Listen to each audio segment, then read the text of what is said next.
অন্যদিকে তৃণমূলের x স্যান্ডেলে post করা এই কার্টুন নিয়ে বিজেপির কটাক্ষ। পশ্চিমবঙ্গে বিচ্ছিন্নতাবাদী রাজনৈতিক ধারণা তৈরির চেষ্টা শুধুমাত্র নিম্নমানের নয়, বাংলার ভবিষ্যতের জন্য ভয়ঙ্কর, সারা দেশের পক্ষেও বিপজ্জনক পোস্ট করেছেন বিজেপির রাজ্য সভাপতি সুকান্ত মজুমদার। সামনেই লোকসভা নির্বাচন এবং তার আগে তৃণমূলের যে ব্যঙ্গচিত্র পোস্ট আর সেই পোস্টকে কেন্দ্র করে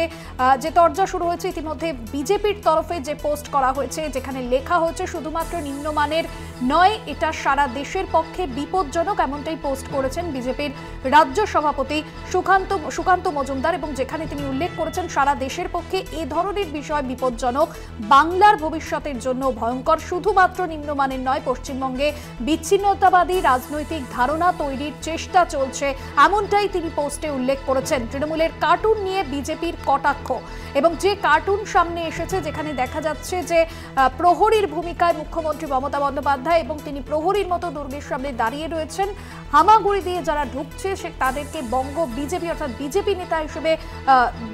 কটাক্ষ করা হয়েছে তৃণমূলের যে পোস্ট, এবং যেখানে লেখা হয়েছে যে হামাগুড়ি দিয়ে শুধুমাত্র ঢোকার চেষ্টা করছে বহিরাগত বিজেপি, শুধুমাত্র নিম্নমানের নয়, বাংলার ভবিষ্যতের জন্য ভয়ঙ্কর এ ধরনের বিষয়, এ ধরনের পোস্ট, এমনটাই কিন্তু মন্তব্য করে পোস্ট সুকান্ত মজুমদারের।